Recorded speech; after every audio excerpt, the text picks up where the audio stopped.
Hola, buenas tardes a todos, bienvenidos a una nueva charla. Hola a Javier, Paula y David. Hola Blanca, bienvenidos. Vamos a dar comienzo a una nueva parte de fundamentos básicos, ¿no es cierto?, para Talmidim, acerca de si Yahshua es Elohim o sí o no, ¿no es cierto? Y vamos a tratar de algunas partes que están dentro de las escrituras, ¿no es cierto?, acerca de las profecías en el Tanaj del Mashiach. Como todas estas cosas están en el Tanaj y no son invenciones cristianas, por así decir, para los judíos, ¿no es cierto?, que dicen que la mayoría de las cosas son invenciones cristianas. Todas las posiciones del que vamos a estar estudiando están en el Tanaj. Vamos a comenzar con Zeharia en el capítulo 12, 10, el Mesías traspasado. Dos enormes tablas cruzadas dentro de las grandes congregaciones. Es para los judíos el madero, esa es la imagen, ¿no es cierto?, la cruz. El madero de hoy se identifica principalmente con el símbolo del catolicismo, ¿no es cierto? Para el 90% del mundo no creyente, cristianismo es sinónimo de catolicismo, esa es la verdad. Pero sí, ¿qué pasaría si a estos judíos les dijeran que la idea de un Mashiach clavado en un madero proviene de las escrituras hebreas? ¿Qué pasaría si les dijeran que Zeharia, el profeta que vivió y profetizó alrededor del año 600 antes de la era cristiana, predijo que el Mashiach sería rechazado, perforado y asesinado por su propio pueblo? Zeharia, que es Zacarías, ¿no es cierto?, que emigró de la diáspora, profetizado en el capítulo 12 acerca de un tiempo al final de los días, ¿no es cierto?, durante el cual el pueblo de Israel volvería a la tierra de Israel mismo, ¿no es cierto? Sería el foco de la atención mundial y se intensificaría el odio hacia el pueblo de Israel, lo que eventualmente llevaría a muchas naciones a atacar al pueblo judío en una guerra que incluiría a todos. En ese día haré de Jerusalén una piedra pesada para todos los pueblos. Todos los que la levanten se herirán. En ese día, declara Yahweh, afectaré con pánico a todo caballo y con locura a todo jinete, pero vigilaré a la casa de Yahudá mientras afecto a todo caballo de los pueblos con ceguera. Para el resto de las naciones, Israel se sentirá como una piedra pesada y molesta, ¿no es cierto?, como una carga. Tanto es así que se cansarán de la existencia de Israel, es lo que está escrito. Hola Andrés, buenas tardes, hola Carla. Entonces, esto suena bastante familiar con nuestra situación actual, ¿no es cierto?, con lo que estamos viendo actualmente en las noticias. Zeharia describe al pueblo de Israel como viviendo en la tierra de Israel, rodeado de muchos enemigos reunidos en su contra y envueltos en el miedo. Si una vez que ya no haya aliados en los que confiar, el pueblo de Israel finalmente recordará a Elohim y se volverá a él pidiendo ayuda, cuando ya no tenga más a quien recurrir, como de costumbre, ¿no es cierto? Siempre hacemos lo mismo. Típico, ¿no? Recordar a Elohim solo cuando se mira la muerte a los ojos, cuando estamos en las últimas, ahí vamos y reaccionamos. Zecarías continúa profetizando. En ese día Yahweh protegerá a los habitantes de Jerusalén, y el más débil de ellos será en ese día como David, y la casa de David como Elohim, como el malaj de Yahweh a la cabeza de ellos. En ese día me empeñaré en aniquilar a todas las naciones que han venido contra Jerusalén. Elohim entonces promete que en el día en que todos los enemigos de Israel se reúnan contra ellos, él mismo va a intervenir. Sin embargo, la intervención de Elohim va más allá de la dimensión física, también será espiritual. El Pasuk 10 se enfoca bruscamente y dice: pero llenaré a la casa de David y a los habitantes de Jerusalén de un ruaj de piedad y compasión, y se lamentarán por el que traspasaron, llorando por él como por un unigénito y mostrando amarga tristeza como por un hijo primogénito. Hola Maidali, bienvenida. Zeharia profetiza que al final de los días Elohim derramará su ruaj sobre el pueblo de Israel y que como resultado lo mirarán y entenderán que lo han traspasado. Esto conducirá a un duelo nacional similar al dolor de una familia cuyo primogénito ha muerto. ¿Qué les causará esta sorpresa, no es cierto? Será la repentina comprensión de que ese hombre, al cual la mayoría de los Goyim, según ellos, ¿no es cierto?, aún llaman de Jesús en muchos casos, este hombre que fue culpado erróneamente por todos los problemas de los judíos, ¿no es cierto?, los programas, las inquisiciones, las persecuciones y toda una serie de cosas que ha estado siempre enfrentando a las dos casas, que no fueron causadas por Mashiach, sino por hombres tan equivocados como sus propios rabinos, ¿no es cierto? O sea, de los dos lados ha habido persecuciones, de un lado hacia el otro y sin ningún sentido, ¿no es cierto? Ninguna base y mucho menos una representación del Padre o del Hijo. Entonces ellos descubrirán en ese momento que esa persona a la cual le echaban la culpa de todos sus males es en realidad su Mashiach, aquel que aún están esperando. ¿Y por qué habrá semejante duelo en toda la nación? Porque la comprensión finalmente los llevará a entender que los judíos, su propio pueblo, ¿no es cierto?, han estado traspasando a su Mashiach durante miles de años, rechazándolo y llamando su nombre Yeshu, ¿sí? Un acrónimo que significa que se borren su nombre y su memoria.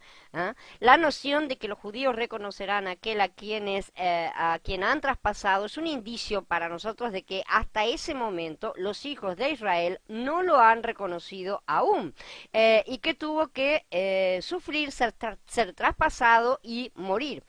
Elohim es el que está hablando, ¿no es cierto? Él es el que derramará su ruaj. Elohim es aquel a quien mira el pueblo de Israel, y Elohim es a quien el pueblo de Israel ha traspasado, literalmente. Así como rechazar a los profetas enviados por Elohim era equivalente a rechazar a Elohim mismo, perforar al Mashiach es perforar a Elohim mismo. Elohim se reveló a nosotros mismos en la forma en la forma de Mashiach, ¿no es cierto?, a quien los judíos traspasaron y rechazaron como reino de Yahudá. Sin embargo, cuando murió, se convirtió en el sacrificio de expiación por nuestros pecados. El Brit Hadashah menciona que junto con Yahshua, otros dos criminales fueron clavados en el madero con él en la víspera de Pesaj en Jerusalén, ¿verdad?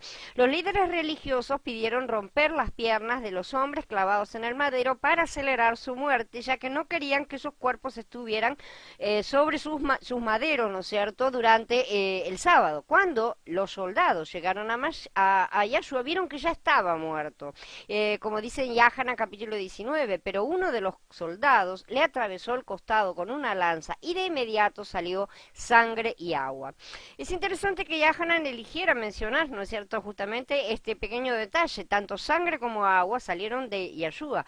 Un lector antiguo podría haber encontrado realmente peculiar que Yahanan se molestara en mencionar esto, ¿no es cierto? Pero hoy en día se sabe que cuando las personas mueren, fisiológicamente hablando, ¿no es cierto?, de la parte corporal, física, pasan por un derrame que se llama pericárdico, la sangre se separa, ¿no es cierto?, deja de correr correctamente, entonces la sangre es como que se divide en un líquido claro y los glóbulos rojos por otro lado, ¿no es cierto? Se separa. Eso es exactamente lo que Yahanan vio. Demuestra que esta persona efectivamente había muerto. Lo que se está afirmando aquí es que realmente estaba muerto. Por supuesto, Yahanan no tenía forma de entender esto que estamos explicando ahora, que los científicos nos cuentan, ¿no es cierto? Ya que este conocimiento científico no existía en aquel momento. Por eso dijo que salió sangre y agua.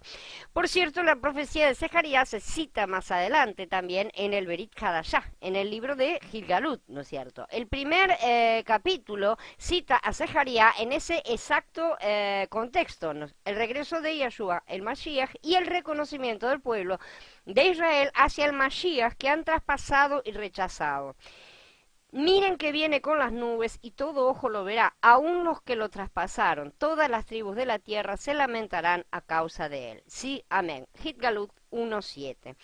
Como probablemente adivinarán, en las yeshivas rabínicas, o sea, en las escuelas rabínicas, no enseñan esto acerca de Zacarías o de sus profecías. Se han hecho muchos intentos de interpretarlo de varias maneras, pero el problema para los rabinos contemporáneos es que los sabios del judaísmo temprano siempre interpretaron a Zacarías 12 de la misma manera que los judíos mesiánicos de hoy, como una profecía sobre el Mashiach que será traspasado hasta la muerte. Hola Micaela, bienvenida. una de las antiguas interpretaciones en el Talmud, que no estoy citando para que lo sigan, sino justamente para respaldar el hecho de que ellos sí creían en estas cosas antes, permiso un segundo, hace mucho calor, ay, que los antiguos sabios sí veían que todas estas profecías eran aplicables al Mashiach, explica que la profecía de Zeharia en el capítulo 12 significa que el Mashiach, hijo de Yosef, debe morir. ¿No es cierto? Él es, según la antigua tradición judía, el Mashiach atormentado y sufriente, que ya hemos estudiado, ¿no es cierto? Si es así, ¿qué puede resultar de tan sorprendente cuando el Berit Hadashah atribuye este pasuk a Yeshua, el Mashiach, que sufrió y murió en el madero por los pecados de todos?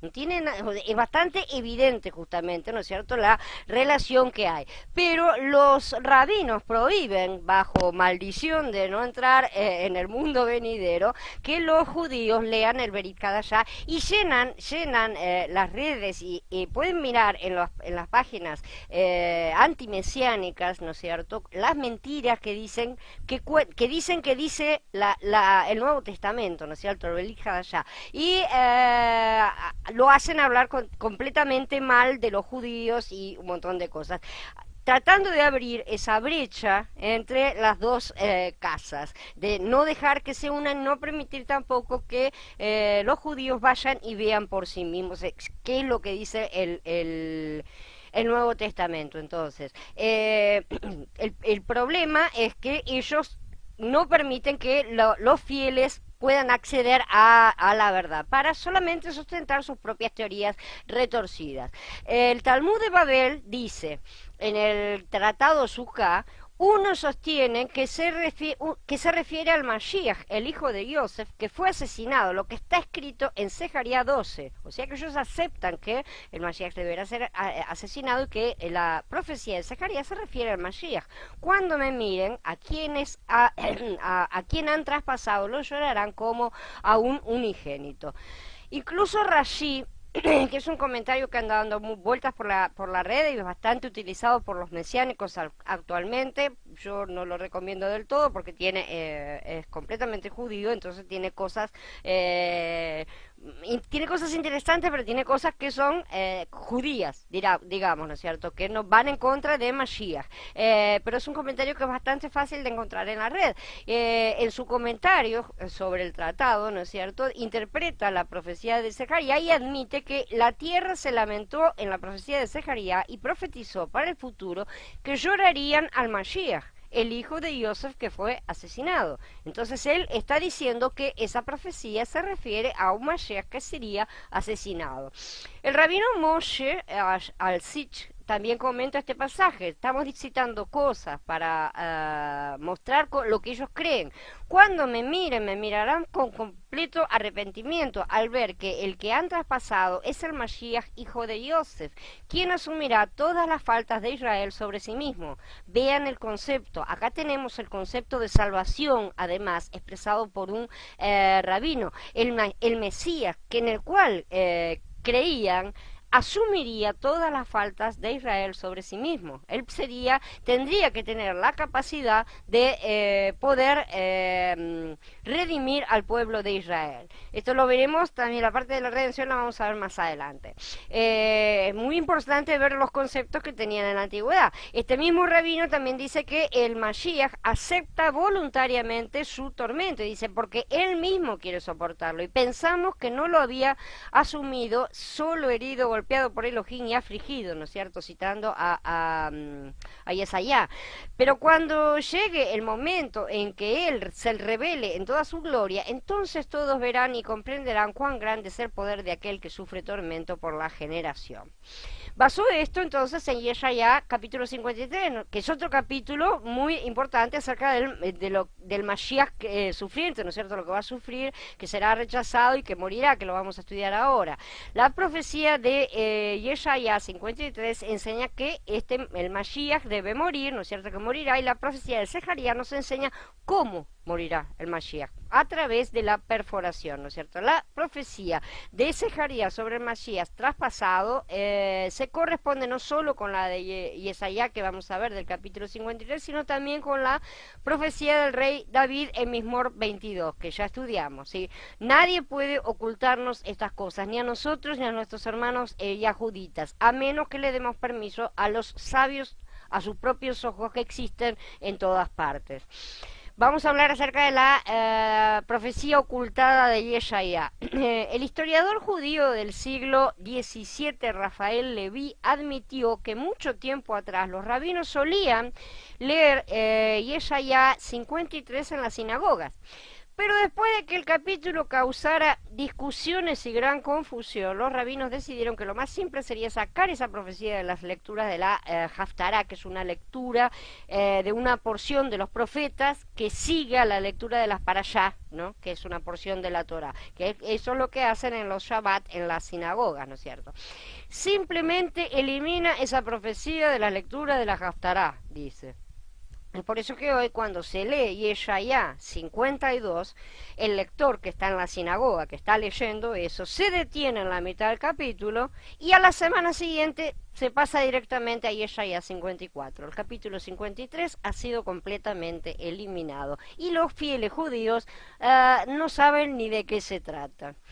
¿Qué pasó con Yeshaya 53? En las escrituras el profeta Yeshaya predice que el Mashiach sería rechazado por su pueblo, sufriría y moriría en agonía y que Elohim vería su sufrimiento y su muerte como una expiación por los pecados de la humanidad.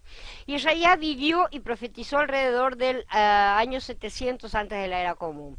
De acuerdo con su profecía, al final de los días los líderes de Israel reconocerán que cometieron un error cuando rechazaron al Mashiach.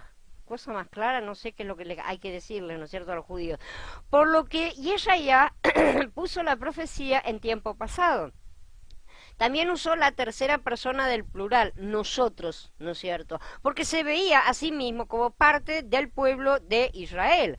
Al final del capítulo 52, Yeshaya escribe una introducción al capítulo 53 y dice, he aquí, mi siervo prosperará. En todo el libro de Yeshaya, el término siervo puede referirse a Israel como una nación, al profeta Yeshaya mismo, a él mismo, o al Mashiach, dependiendo del contexto, ¿sí? Aquí en este contexto se conecta claramente a las secciones anteriores, ¿no es cierto?, del libro, que están hablando del siervo del Adón como el Mashiach. Por ejemplo, los capítulos 42, 49 y 50 que preceden, ¿sí? Donde se describe al Mashiach como un sirviente, el siervo que sufre. El pasuk continúa, será exaltado y elevado a grandes alturas. Esta redacción se refiere a la imagen de Elohim, del propio Elohim en Yeshaya, en el capítulo 6, donde Yeshaya ve a Elohim sentado en un trono, ¿no es cierto?, alto y elevado, y su túnica llena el templo. Esto es para enfatizar la eminencia del Mashiach, que de hecho se levantaría de entre los muertos, ascendería a los cielos y se sentaría junto al Padre. Sus acciones le darían un estatus más alto que el de cualquier rey o gobernante humano, ciertamente. En el capítulo 52, Yeshaya dice, así como muchos se asombraron de él, así de desfigurada era su apariencia, distinta a la del hombre, su aspecto más allá de la semblanza humana. O sea, antes de que el Mashiach fuera exaltado, sufriría y sería humillado. Su cuerpo sería maltratado y torturado tan gravemente que quedaría completamente desfigurado e irreconocible. Pero a pesar del horroroso sufrimiento, llegaría el día en el que incluso los reyes lo verían con reverencia. Así asombrará a muchas naciones. Los reyes cerrarán la boca delante de él, porque verán lo que nunca se les había contado, contemplarán lo que nunca habían oído. Y después, entonces, en el comienzo del capítulo 53, dice, ¿quién ha creído en nuestro reporte? ¿Sí? No olvidemos que la división en capítulo no existe en los originales, de manera que tenemos que verlo como un continuo, ¿no es cierto? La historia continúa. Muchas veces el corte de capítulos es tan malo que cortan hasta conversaciones por la mitad, literalmente. Hola Jorge, buenas tardes. Entonces, lo que está al final de un capítulo muchas veces engancha inmediatamente en continuación con el capítulo siguiente, y como en este caso, ¿no es cierto? Entonces, en el comienzo, el 53, dice: ¿quién ha creído en nuestro reporte? Esto describe la falta de fe entre el pueblo de Israel, ¿no es cierto?, que no cree en lo que ha escuchado. ¿A quién le es revelado el brazo de Yahweh? Y esa ya llama al Mashiach el brazo de Yahweh.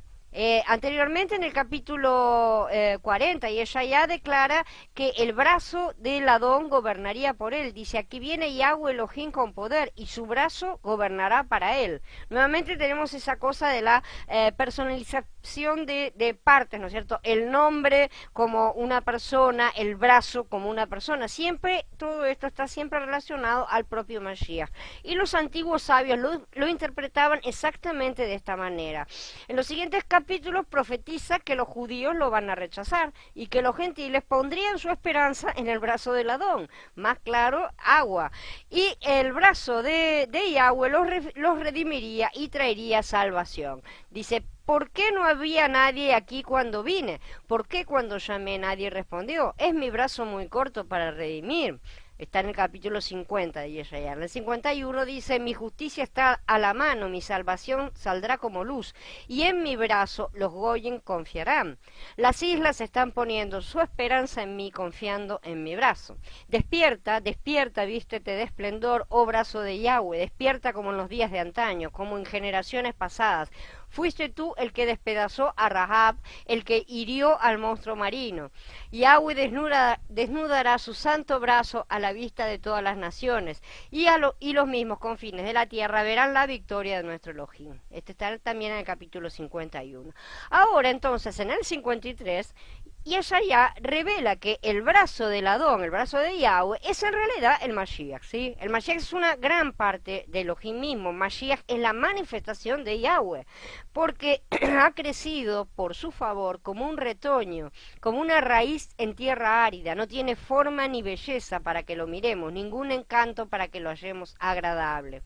Creció como un brote entonces en tierra espiritualmente seca. Esa es la metáfora, ¿no es cierto? Porque no había habido ninguna palabra de Elohim durante 400 años. Él no tenía ninguna belleza que nosotros, o sea, que los que estaban recibiéndolo le desearan. No tenía nada que llamara la atención para los que debían estar esperándolo. Vino a su pueblo elegido, pero ellos no lo querían. A lo suyo vino, pero los suyos no lo recibieron, ¿no es cierto? Dice Yahan en el capítulo 1. Su apariencia no fue particularmente gloriosa o impresionante, como dice el rabinato hoy, que será la venida del Mesías que están preparando. Hola Tabita, buenas tardes. Por el contrario, sería completamente común, ¿no es cierto? La forma en que se presentaría no hizo que la gente lo deseara. En contraste con lo que enseña el alajá, justamente la alajá rabínica actual, ¿no es cierto? Mashiach no nacería en una prestigiosa familia rabínica, que es lo que pretenden hacer, ni crecería en las grandes residencias de rabinos adinerados, ¿sí? Se puede decir casi con certeza que la apariencia externa del Mashiach no fue para nada extraordinaria. Fue despreciado, desechado por los hombres, varón de sufrimiento, familiarizado con la enfermedad. Como uno que esconde su rostro de nosotros, fue menospreciado y lo estimamos como nada. La vida de Mashiach se caracterizó por el dolor, el rechazo y el sufrimiento. Eso era la parte más importante que él vino a vivir. No obtuvo el honor debido al Mashiach, sino que fue despreciado y rechazado por los líderes de su pueblo. Lo consideraban una especie de inadaptado social, básicamente, alguien de quien escondían la cara como cuando pasan por la calle tratando de no mirar a alguien que les da vergüenza y se hacen lo que no existe, no, si no miro no está, no existe. Nosotros, dice, ¿no es cierto?, no lo estimamos, y eso ya se coloca dentro del grupo, ¿no es cierto? Y nosotros también debemos colocarnos dentro del grupo, porque nosotros también somos descendientes de los mismos antepasados. Son nuestros antepasados de todos nosotros, así que podemos decir tranquilamente, nosotros no lo estimamos, tenemos parte de culpa nuestra genética, ¿no es cierto? Y ella ya está hablando en primera persona en plural. Él se identifica con el pueblo de Israel. El pueblo de Israel en general no estimaba al siervo de Elohim. El siervo de Elohim aquí, por lo tanto, no puede ser Isaías mismo, obviamente, ¿no es cierto? Y tampoco puede ser el siervo de Israel, justamente, porque uno es el que habla y está refiriéndolo a Israel. Así que tiene que ser el Mashiach, no queda otra, la tercera de las opciones. El siervo del propio pueblo de Yahweh no creía que él era el Mashiach. Su pueblo elegido ni siquiera se dio cuenta de quién podía ser él. Sin embargo, eran nuestras enfermedades las que llevaba, nuestros sufrimientos los que soportó. Nosotros lo contamos como plagado, herido, afligido por Elohim. El Mashiach sufrió en nombre de su pueblo, llevó sus enfermedades, llevó su sufrimiento, su dolor, todas las cosas cargó y todos los pecados que cometieron, ¿sí? Mientras los hijos de Israel pensaban que estaba siendo castigado, en verdad, ¿no es cierto? Y que su sufrimiento era el castigo que Elohim le daba por los pecados que él mismo había cometido. No entendieron que era por nuestros pecados, o sea, los pecados de todos. Pero él fue herido por nuestros pecados, dice Yeshayá, molido por nuestras maldades. Llevó el castigo que nos restauró y por sus heridas fuimos todos sanados. Yeshayá está profetizando absolutamente todo lo que sucedió. Pero los judíos siguen sin verlo porque este capítulo les es robado literalmente por los rabinos. El texto hebreo original dice herido, perforado. Perdón, porque estoy re mal de la garganta, estoy medio engripada. Murió como alguien que ha caído herido, perforado, no por culpa propia, sino que fue por culpa nuestra, ¿sí? Él fue aplastado por nuestras iniquidades, no las suyas, por nuestros pecados, no los suyos. El castigo y la disciplina que merecíamos nosotros, la muerte que nosotros merecíamos, la recibió él. Las heridas que dice Jaburá, que son las cicatrices, que como son traducidas en algunas versiones, son golpes duros que dejan marcas que duran, ¿no es cierto? Cicatrices justamente, y por esas cicatrices estamos curados. Exactamente de esta manera, cientos de años después, se cumplió la profecía. Y Yeshua fue brutalmente azotado y fue el madero para sufrir la muerte que nosotros merecíamos. Todos nosotros nos descarriamos como ovejas, cada cual siguiendo su propio camino, y Yahweh castigó sobre él la culpa de todos nosotros. Las escrituras hebreas hablan de que nos extraviamos, como las ovejas que se alejan y se pierden. Todos lo ignoramos y seguimos nuestro camino, ¿sí? Pero a pesar de esto, Elohim puso todo nuestro pecado e inequidad en el Mashiach, ¿no es cierto?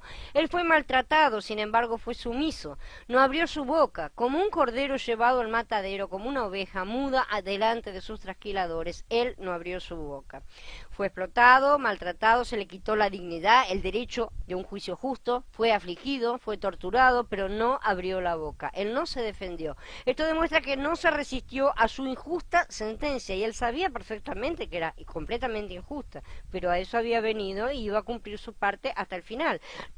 No intentó rebelarse ni escapar, a pesar de que dijo que tenía el poder, ¿no es cierto?, de hacer lo que podía pedirle a su padre legiones de malajim para salvarlo, pero no era lo que él había venido a hacer. No tomó representación legal a pesar del hecho de que se enfrentaba a una sentencia de muerte. ¿Cuántos de nosotros resistiríamos a defendernos a nosotros mismos, sí? Pero fue llevado como una oveja a la masacre, sin resistirse a las injusticias que le cometerían. Pero cuando lo acusaron los principales sacerdotes y los ancianos, no respondió nada. Entonces Pilato le dijo, ¿no oyes cuántas cosas testifican contra ti? Pero él no le respondió ni una palabra, de manera que el gobernador quedó sumamente asombrado. Natillá capítulo 27. Por medio de un juicio opresivo fue quitado. ¿Quién puede describir su morada? Porque fue cortado de la tierra de los vivientes por el pecado de mi pueblo que merecía el castigo. Lo arrestaron y lo llevaron a juicio. Como resultado del juicio fue separado de la tierra de los vivos. Una sentencia de muerte, evidentemente, no por sus propios crímenes, sino por los de su pueblo. Y no es algo que estemos diciendo nosotros, los cristianos, ¿sí?, sino que está diciendo Yeshayá en el Tanaj. Quiera Yahweh que consigan los judíos escuchar estas cosas, leerlas, más que escucharlas solamente, sino leerlas y ver que en sus abandonadas escrituras están ya todas estas profecías. En las escrituras mi pueblo, mi pueblo siempre significa el pueblo de Israel, ¿no es cierto? El Mashiach no moriría, por sus propios pecados, sino por el pecado de su pueblo. La gente que debería estar tomando el castigo por sus propios pecados, ¿no es cierto? Pero el Mashiach los tomó sobre sí mismo. Él es el que murió, ¿no es cierto? Por ello. Su gente ni siquiera quería oír hablar de él y aún así él fue y murió por ellos, ¿sí? Prefería barrer su existencia, apagarla, como han tratado de borrarla dentro de su pueblo durante miles de años, ¿no es cierto? Entonces, durante los últimos 2000 años, Yahshua el Mashiach ha sido el secreto mejor guardado en el judaísmo. Ha sido una cosa totalmente ocultada, aprisionada, ¿no es cierto? Y es precisamente por eso que fue etiquetado como Yeshu en el judaísmo, que significa que su nombre y su memoria sean borrados, para que ninguno pueda alcanzar a la salvación a través de él. Se dispuso entre los impíos su sepultura y con los ricos en su muerte, aunque no había hecho ninguna injusticia ni había hablado falsedad. Aunque fue sacado para ser ejecutado como un criminal, aunque no hizo nada malo y nunca mintió ni hizo nada, en su muerte estuvo destinado a ser enterrado en la elegante tumba de un hombre rico, ¿sí? De hecho, Yahshua fue asesinado en el madero y fue enterrado en la tumba de un hombre rico llamado Yosef de Arimatea. Sabemos, un miembro del Sanedrín, no era como un fariseo rico, ¿no es cierto? Pero Yahweh se complació en quebrantarlo por padecimiento, para que si se puso como ofrenda por la culpa, pudiera haber descendencia y tener una vida larga, y que por su medio prosperara el propósito de Yahweh. Entonces, ¿quién es el responsable de la muerte de Mashiach? Los malvados judíos, como tantos católicos han acusado en el pasado, no sé, o tal vez los romanos, ¿fueron ellos quienes lo crucificaron, lo clavaron en el madero? No, no fueron ellos. Yahweh se complació en quebrantarlo, dice. Así como nadie mató al Hijo, sino que Él mismo entregó su vida, así también únicamente el Padre fue quien intervino para aplicar el castigo. En este asunto solo hubo dos voluntades, la del Padre y la del Hijo, y eran una unidad, estaban en Ejad. Elohim era el único capaz de perdonar y traer la salvación al mundo, y Él se convirtió en un sacrificio. ¿Qué tipo de sacrificio? Una ofrenda de culpa. La muerte de Mashiach no fue un accidente. Elohim usó su propia gente descarriada, como los fariseos y sus seguidores, para lograr el perdón de los pecados, no solo para el pueblo de Israel, sino para toda la humanidad. Y entonces cumplió la promesa, ¿no es cierto?, de ser bendición a todas las naciones. En contraste con el sacrificio de Yom Kippur, que solo era válido hasta el año siguiente, porque todos los años debía repetirse, y que solo cubría el pecado, o sea, lo ocultaba, la expiación del Mashiach quitó el pecado de una vez por todas. Ningún ser humano es perfecto, ninguno puede ser ese sacrificio perfecto, solo Elohim mismo podía hacer eso. Después de eso viene una declaración muy interesante: para que pudiera haber descendencia y tener una vida larga. A pesar de ser asesinado, también prolongaría sus días. Se levantaría entonces de entre los muertos y vería el fruto de su semilla plantado en su resurrección en la vida de millones de creyentes. Desde su angustia lo verá, lo disfrutará a plenitud por su devoción. Mi siervo justo justifica a muchos, es el castigo de ellos el que él lleva. El Mashiach entonces lo vería y se sentiría satisfecho con su trabajo, porque muchos serían justificados por el sufrimiento que soportó como hombre justo cuando asumió los pecados y las iniquidades de muchos. Todos los que lo reconocen como el Mashiach serán su semilla en el sentido espiritual. Por tanto, yo le daré los muchos como su porción, recibirá las multitudes como su despojo, porque él se expuso a la muerte y fue contado entre los pecadores, mientras que él llevaba el pecado de los muchos e hizo intercesión por los pecadores. Entonces el Mashiach fue quien intercedió como defensor de los pecadores ante un Elohim santo, ¿no es cierto? El Mashiach tomó sobre sus hombros el pecado de todos los que creen en él. Él fue el sumo sacerdote y también fue el cordero inmolado. Es una profecía alentadora realmente, de esperanza y de futuro. Elohim no solo está interesado en el perdón expresado en palabras, sino también en la demostración, en acciones concretas y comprobables, ¿no es cierto? Además, aplicables a nuestras vidas. Es por eso que tomó la apariencia de un siervo y tomó el castigo que nos merecemos. Es importante que aprendamos estas cosas para poder mostrarlas a nuestros hermanos yahuditas, ya que como les he dicho, a ellos no les está permitido tener acceso a ciertas partes, a ciertas porciones de las escrituras. Las mismas se saltean en la lectura ordenada en las sinagogas. Vamos a hablar ahora de otra porción que también se refiere a las profecías acerca del Mashiach. Vamos a hablar acerca del nacimiento virginal, si es un cuento de hadas o una profecía bíblica. El Brit Hadashah declara que según la profecía del Tanaj, Yahshua nació de una manera sobrenatural, ¿no es cierto? Su madre era virgen. Esto se basa en Yeshayá, capítulo 7, donde dice: ciertamente el mismo Yahweh les dará una señal de su propia elección. Miren, la virgen ha concebido y va a dar a luz a un hijo, que le ponga el nombre de Immanuel.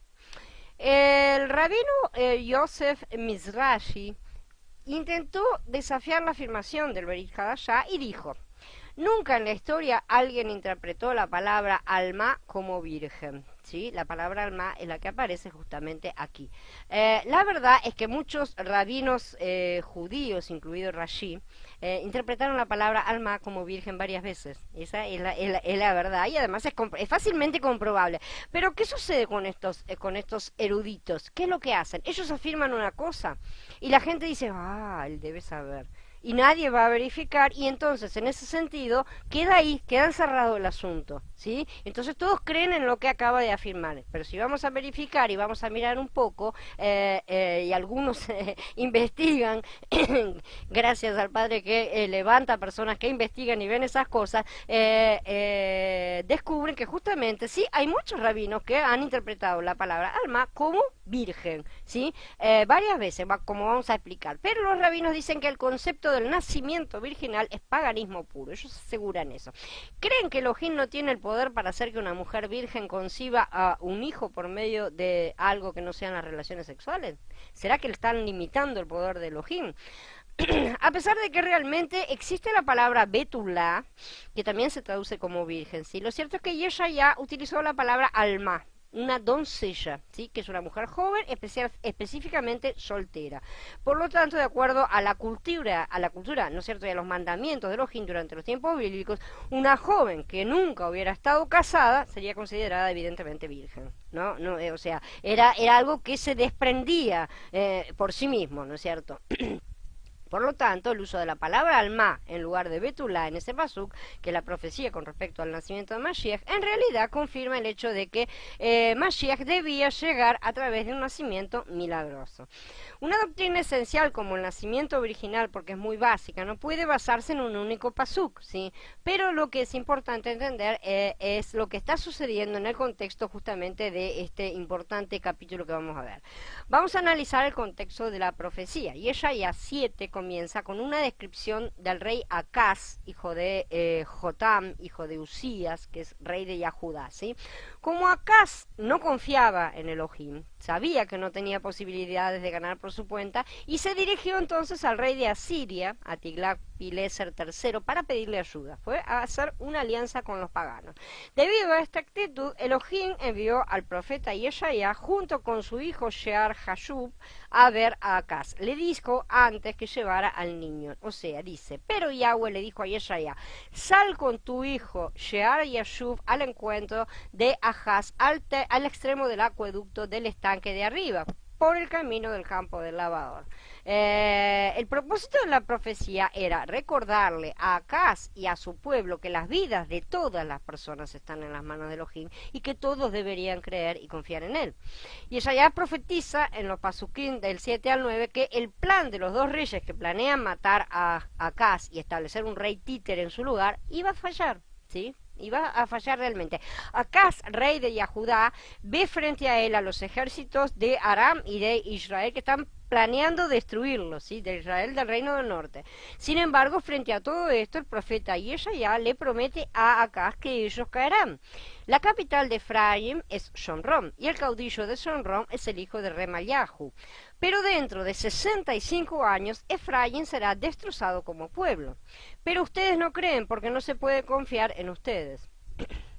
El rey debe haber pensado: ¿cómo me va a ayudar a mí esto dentro de 65 años? Los tengo acá ahora. ¿no es cierto? Necesito una solución en este momento. Pero Elohim conocía los pensamientos del rey y hizo una propuesta para alentarlo. Todavía lo estaba alentando a que dejara todas su incredulidad y sus paganismos, que eran muchos en este rey, y se volviera a él. Y le dice, pide una señal al Adón tu Elohim. En el Pasuk 2, el rey Acaz, que no estimaba a Elohim para nada, porque era adorador de ídolos, le respondió con sarcasmo, no pediré ni pondré a prueba al Adón. Elohim estaba dispuesto a darle al rey Acaz una señal para inspirarle, para inculcarle la fe, ¿no es cierto? Pero la respuesta hipócrita de Acaz demostró la profundidad de su maldad y desprecio por el Creador. Sabía muy bien que si le pedía una señal que llegara a cumplirse, tendría que arrepentirse y cambiar su forma de ser, y no estaba dispuesto. Vemos hasta dónde llega el endurecimiento del corazón, una cosa que vamos a estar estudiando en estos días. Quería mantener el poder y el control en sus manos y no hacer las cosas a través de Elohim. Esta respuesta enojó a Yahweh, ciertamente. Entonces ahora el profeta Yeshaya se vuelve a Acaz, se vuelve de Acaz, estaba hablando con Acaz y ahora se vuelve y habla a la gente, ¿no es cierto?, a toda la casa de David, y les dice, ciertamente el mismo Yahweh les dará una señal de su propia elección.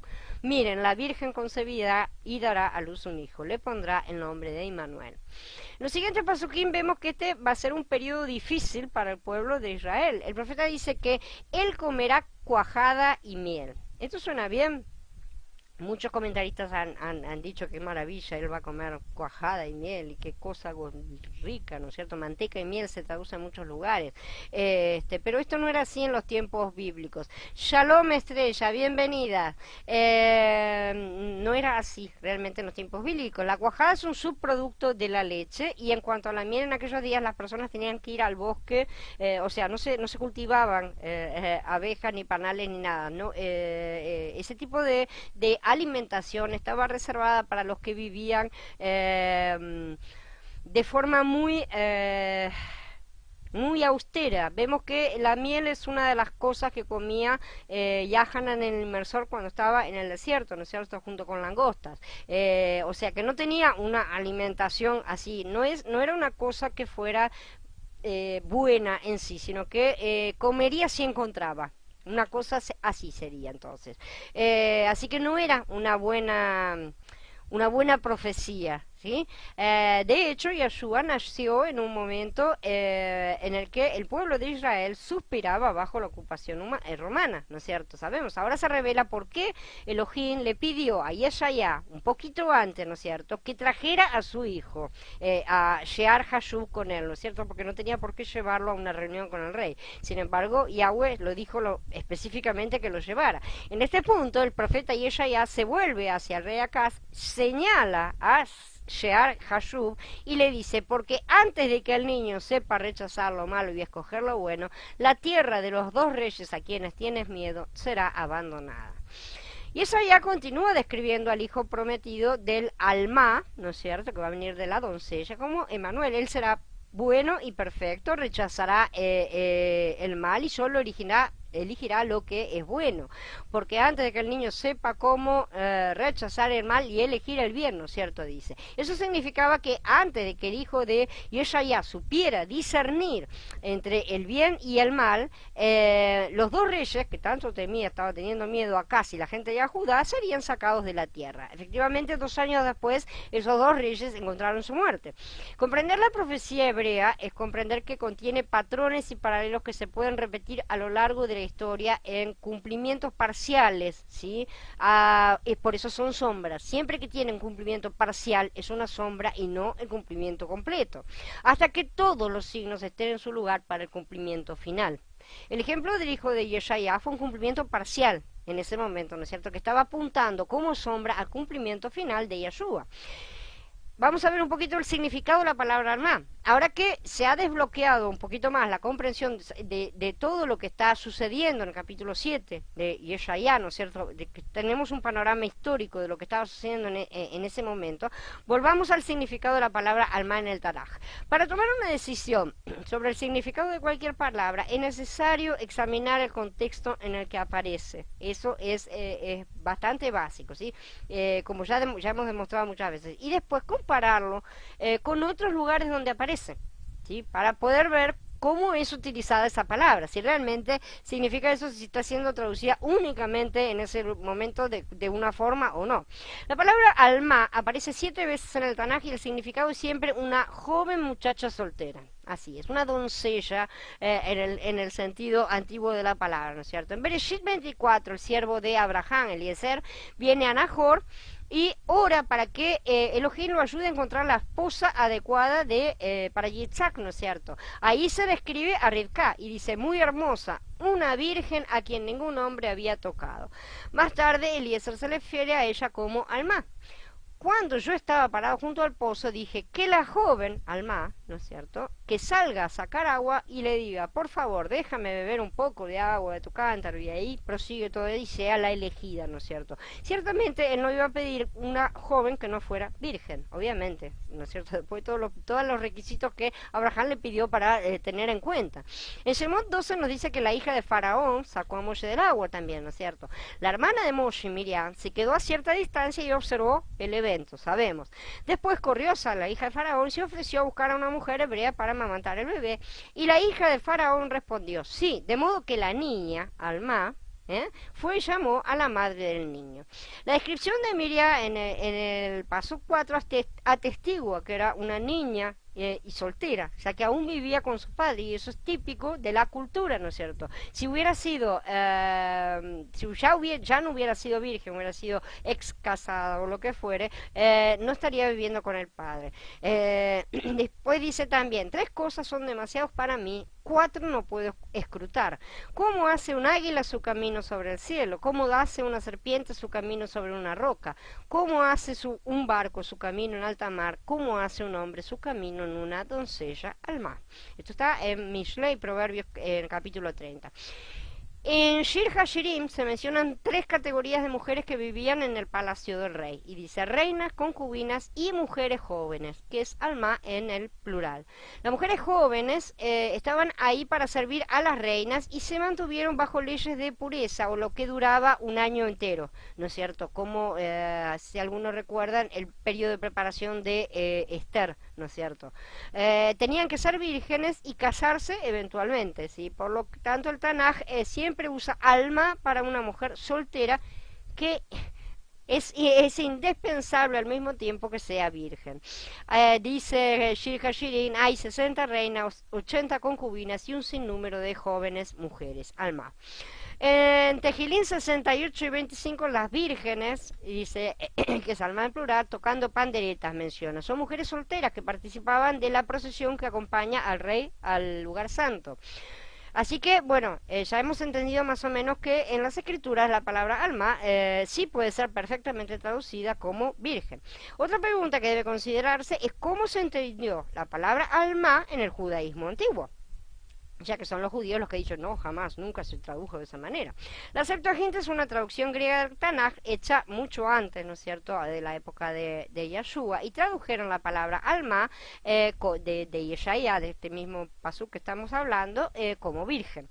La Peshita, que es una traducción siríaca del hebreo, realizada en el siglo II de la era cristiana, también tradujo alma como virgen, al igual que la traducción de la Vulgata al latín. O sea, en todas partes aparece la misma traducción, ¿no es cierto? Porque era común, y si uno con los traductores normalmente consultan otras traducciones para ver qué hicieron los otros, cómo la tradujeron, ¿no es cierto? Históricamente, digamos. Entonces se apoyan unos en otros y esa traducción está documentada. Hay un erudito bíblico judío que escribe que los rabinos citan a Rashi como alguien que interpreta la palabra alma justamente como una mujer joven, ¿no es cierto? Y acepta que Rashi considera que la palabra en Yesaya 7 se refiere a una mujer joven como una virgen. Sin embargo, este hombre señala que es fácil entender por qué Rashi tomaría una posición diferente en este caso particular. Estuvo involucrado, dicen, en debates polémicos contra los creyentes, ¿sí? Les aclaro para todos los que usan justamente esta Biblia según Rashi, ¿no es cierto?, con comentarios de Rashi que está dando vueltas. Rashi no era para nada pro creyente, ¿sí? Por lo tanto, tomó una posición opuesta a la que había sido aceptada hasta su tiempo para probar y refutar que el Mesías el Mashiach era Yeshua.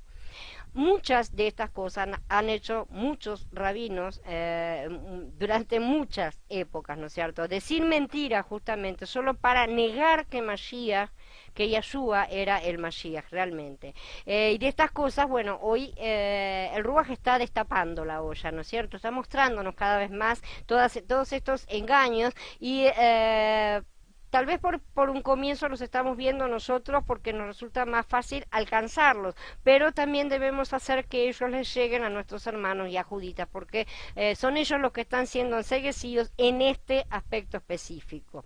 Entonces, Rashi tomó una posición diferente a la que él mismo ya tenía, inclusive en un caso diferente.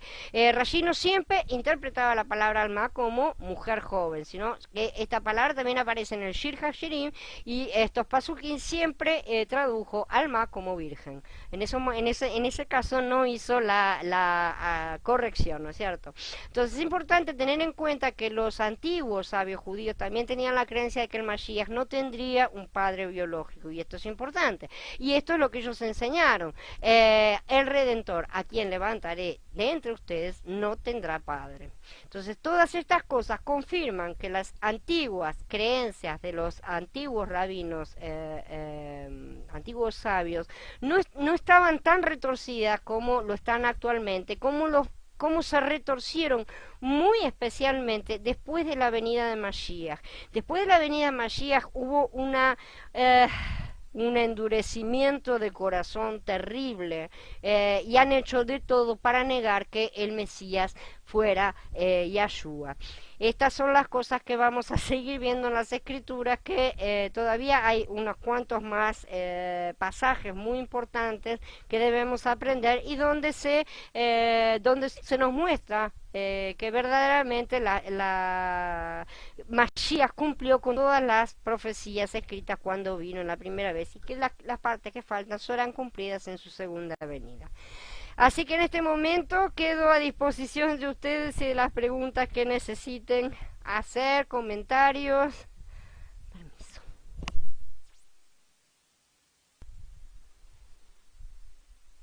Gracias a vos, Andrés, por estar acá.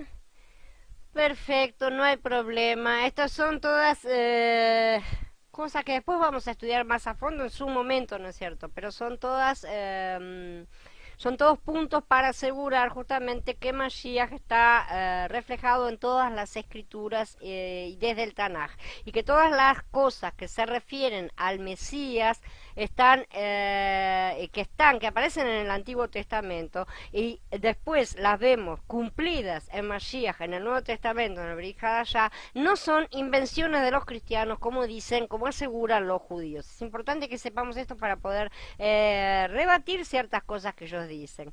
Me alegra que hayan entendido todos. Dice, a ver, Maidali dice, ¿por qué primero se le dice a Miriam que lo llamaría Emanuel y más tarde se le llama Yeshua? Porque son nombres que quieren decir cosas. Manuel es justamente Elohim con nosotros, ¿sí? Y Yeshua es salvación de Yahweh. Ese fue el nombre con el que sería bautizado no, que recibiría de bebé, ¿no es cierto? En la circuncisión, normalmente los bebés en esa época recibían el nombre cuando eran circuncidados. Y sin embargo, Emanuel es también su nombre en el sentido de que es justamente Elohim con nosotros. Es como un título más, como cuando se dice será llamado príncipe de paz, padre fuerte, toda una serie de cosas, ¿no es cierto?, que también son mencionadas en las escrituras. Son nombres que implican cosas, ¿sí? Los nombres son muy importantes, no son usados exactamente como nosotros los aplicamos, ¿no es cierto? No solamente son el nombre para llamar a la persona, por así decir. Nosotros lo tenemos como eso. Le ponemos un nombre para que la gente lo pueda llamar, ¿no es cierto? Esa es la importancia primordial que le damos a un nombre. Los nombres tienen otra importancia en las escrituras en ese sentido. Dice Andrés, es difícil asimilar al principio que el padre propició la muerte del hijo, pero después de estudiar los pactos se entiende que ellos estaban cumpliendo su palabra. Exactamente. Es todo un plan que nació desde el comienzo. Hay cosas que son más tremendas todavía, que las vamos a seguir viendo. Más tremendas en el sentido que a veces nos quedamos así como diciendo, pero no puede ser, ¿no es cierto? Pero sí, realmente el plan es increíble, es increíble realmente, desde el vamos hasta la consumación final, ¿no es cierto? Y es un plan que siempre han ejecutado el padre y el hijo, realmente, por completo. ¿De dónde sale Yahoshua? Ese también lo viste, porque Yahoshua es otra de las versiones. Después yo te paso uno de los estudios, está por ahí, lo tengo guardado, después yo te lo paso donde explica la diferencia. Es una de las versiones también de donde surge la forma Yahshua, ¿sí? De donde sale también Yeshua, la forma más antigua. Yahoshua realmente es el nombre de Josué en las escrituras, ¿sí? Y quiere decir ya no es salvación de Yahweh, sino Yahweh salva. Estoy bien. Es parecido el significado, ¿no es cierto? Pero no es exactamente el mismo. Y es el agregado de Ya al nombre de Osea, que era el nombre original de Josué, ¿sí? En las escrituras. Eso está en todo el libro de Josué. La gente tiende a torcer las escrituras por no entender esto. Sí, y muchos las tuercen muy a propósito, y eso es mucho más terrible. Bueno, eso será castigado, porque eso sí tiene maldad y tiene segundas intenciones. Una cosa es que seamos ignorantes, eso recibirá pocos azotes, como dicen las escrituras, pero los que lo hacen con maldad y con segundas intenciones, y con el fin de que otros no sigan ese camino, ¿no es cierto? Y que no se salven, eso sí pagarán caro, ¿no es cierto? Torcer las escrituras de propósito, ocultar las cosas a las personas que confían en ellos, los pastores, los sacerdotes, los rabinos, todos ellos tienen muchos, no todos, obviamente, siempre tenemos excepciones, pero en su forma general tienen todos ellos exactamente la misma culpa de conducir a las ovejas de manera engañosa. Ya es hora de que las ovejas dejen de necesitar siempre de rueditas, ¿sí? Para poder andar, porque a esta altura del recorrido, ¿no es cierto?, del plan y todo, ya estamos bastante crecidos como para poder encarar las escrituras por nosotros mismos, ¿no es cierto? Con la ayuda del Ruach que nosotros ahora tenemos a nuestra disposición en nuestro interior directamente. Antiguamente no tenían esa gracia, ¿no es cierto? Los nombres tienen mucho que decir, dice Micaela, en su significado, totalmente, absolutamente, sobre todo los nombres que están relacionados con el Padre y con el Hijo, todos ellos tienen muchísimo más significado que el de un simple nombre, ¿no es cierto?, como para llamar a una persona. Nosotros nos ponemos nombres a nuestros hijos, y nuestros padres nos los han puesto porque les gusta, o algunos pueden llegar a ser inclusive por lo que significa, pero sin mayor profundización en muchos casos, y también aunque se pueda llegar a decir, ¿no es cierto?, bueno, lo hago para que eso se implemente, ¿no es cierto? Nosotros no podemos decir que el nombre que le damos a nuestro hijo va a influenciar en él realmente, no tenemos ese poder, pero Yahweh, él puede hacer eso realmente, y si él dice se llamará Elohim con nosotros, realmente eso es una profecía muy fuerte, ¿no es cierto? Gracias, Andrés. Dice a Carla, hay otra parte del cristianismo que usan un libro pequeño, que creo que son 4 evangelios.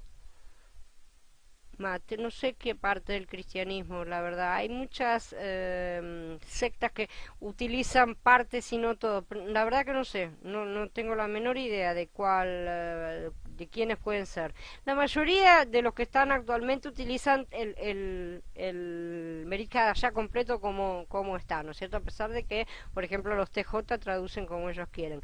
Pero más allá de eso, utilizan todos los libros que están en el canon, entre comillas. Así que ellos sí. No sé de alguna secta que haya sacado realmente, pero no me extrañaría. No me extrañaría porque de esas, como ya hemos estado viendo, ¿no es cierto? Había muchos ya en la antigüedad que sacaban algunos libros y decía, este me gusta, este no me gusta, como si fuera un buffet libre, ¿no es cierto? Las escrituras no son así de simples. ¿Alguien más tiene alguna pregunta?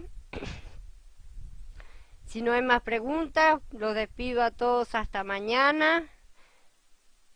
Abba continúe bendiciéndonos a todos con todas estas enseñanzas y nos guarde en su presencia. Shalom, hermanos, y hasta mañana.